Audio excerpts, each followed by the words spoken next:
ಕರ್ನಾಟಕ ರಾಜ್ಯದಲ್ಲಿ ಇದು ಒಂದು ಹೊಸ ಬೆಳವಣಿಗೆ. ಕಾರಣ ಏನಪ್ಪ ಅಂದರೆ, ನಮಗೆ ಅಡುಗೆ ಕಾರ್ಮಿಕರಿಗೆ ಲೇಬರ್ ಕಾರ್ಡ್ ಬಂದಿರೋದು ಖುಷಿ ತಂದಿರೋ ವಿಷಯ ಒಂದು. ಎರಡನೇದು, ನಾವು ಅನ್ನಪೂರ್ಣೇಶ್ವರಿಗೆ ವಿಗ್ರಹ ಮಾಡಿಸ್ತೀರಿ ಅಂತೇಳಿ ನಾವು ಒಂದು ಪಣ ತೊಟ್ಟು ಅಲ್ಲಿ ಪೂಜೆ ಮಾಡಿಸಿದಾಗ 1 ತಿಂಗಳ ನಮ್ಗೆ ಆದೇಶ ಪತ್ರ ಬಂತು. ಅದರ ಪ್ರಕಾರ ಹೋಮ ಮಾಡಿಸೋದಕ್ಕೆ ಫೆಬ್ರವರಿ 14ನೇ ತಾರೀಕು ನಾವು ಕಾರ್ಯಕ್ರಮ ಇಟ್ಕೊಂಡಿದ್ದೀರಿ. ಈ ಕಾರ್ಯಕ್ರಮಕ್ಕೆ ಎಲ್ಲ ಜಿಲ್ಲೆಯ ತಾಲೂಕುಗಳಿಂದ ಎಲ್ಲ ಅಡುಗೆ ಕಾರ್ಮಿಕರು ಆಗಮಿಸ್ತಾ ಇದ್ದಾರೆ. ಒಂದು ವಿಶೇಷ ಸುದ್ದಿ ಏನಪ್ಪ ಅಂದರೆ, ಇವತ್ತು ನಮ್ಮ ಭತ್ತದ ಪೈರದ ಮುಖಾಂತರ ಫೆಬ್ರವರಿ 14ನೇ ತಾರೀಕು ಮೆರವಣಿಗೆ ಬರುತ್ತೆ.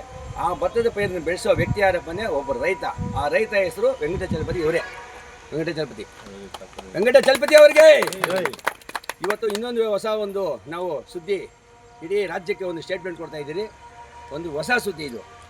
ವಿಗ್ರಹ ಬಂದು ನಮ್ಮ ಆಫೀಸಲ್ಲಿ ವಿಗ್ರಹ ಬಂದು ರೆಡಿ ಆಗುತ್ತೆ. ಆ ವಿಗ್ರಹ ಮೆರವಣಿಗೆ ಆಗುತ್ತೆ. ಮೆರವಣಿಗೆ ಎಲ್ಲ ಆಗೋದ್ಮೇಲೆ ಆಫೀಸಲ್ಲಿ ಕೇಂದ್ರ ಕಚೇರಿ ಕೋಲಾರಲ್ಲಿ ಆ ವಿಗ್ರಹ ಆಫೀಸಲ್ಲಿ ಇರುತ್ತೆ.